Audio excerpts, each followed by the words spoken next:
you need to change your mind's reaction. It's doing nothing for you. Here's the law of love and attraction. I'll show you what I can do.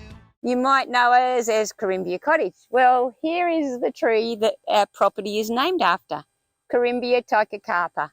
And we loved its red flowers so much that we decided, it's a pretty cool name for our property. But it's the most amazing tree. It supports a lot of growth of other plants. So this year it's having pumpkin, loofah, and also dragon fruit growing through it. And it never misses a beat. It always flowers up beautifully, and it's an amazing tree.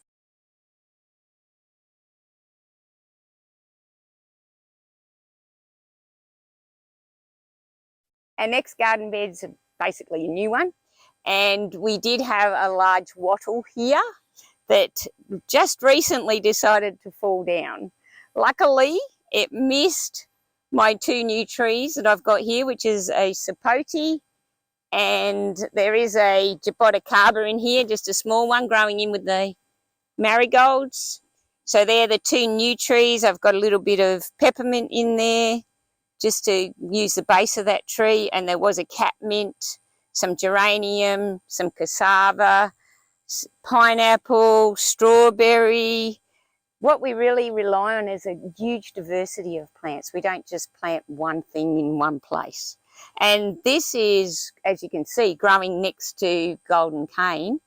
Golden cane does feed a lot from the soil, so we've been pretty good to get this stuff growing. It's under there's a lot of cane roots.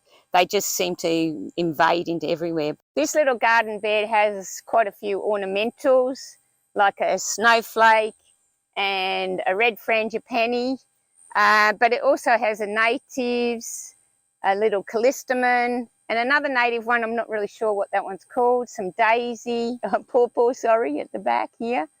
And up above us, you can see this is a different passion fruit vine. This one's a hard shell passion fruit, and we can put a photo in of the fruit.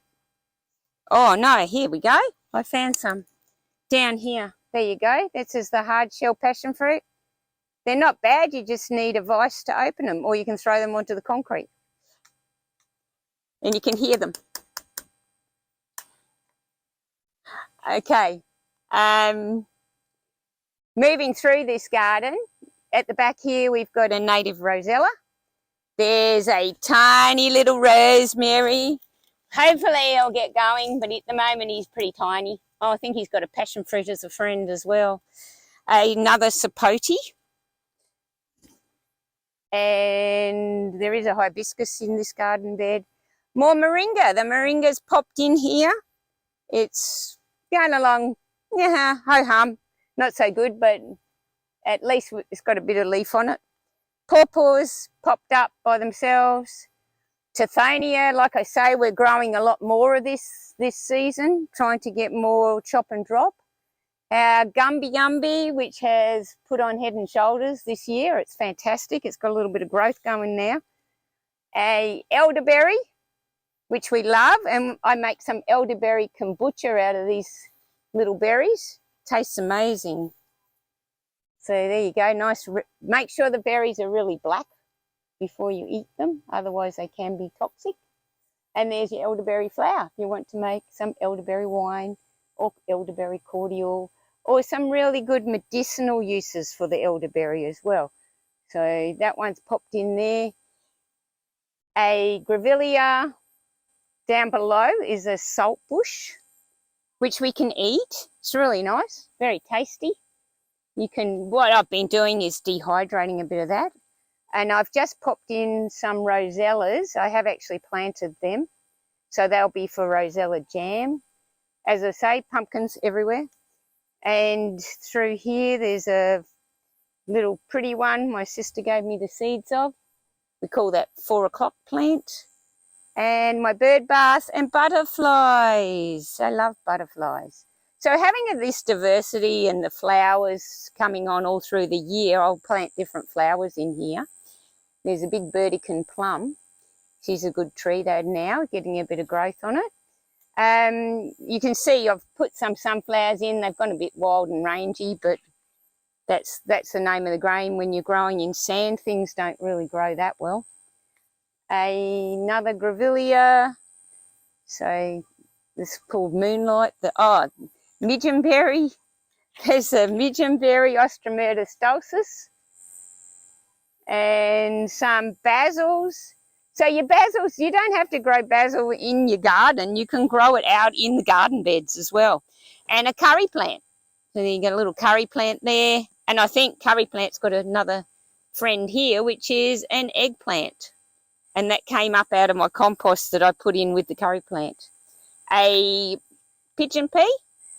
So this one can be used for chop and drop, and it'll also, because we have the western sun coming in here, shelter the curry plant a little bit. So I'll keep that one there. And another rosemary, which we had to transplant out of the garden. It's looking a bit sad at the moment, but hopefully that'll get going. Another native plant, I'm not sure, Grevillea Brayliana, I think it is, Bayliana. A lab bean growing up there. And I've planted some lab beans as well to do another cover crop. So these actually we need to get some seeds off, so we'll let them grow. And it's called poor man's bean as well. We'll let them grow and use their seeds, and they grow meters in a day. They're crazy.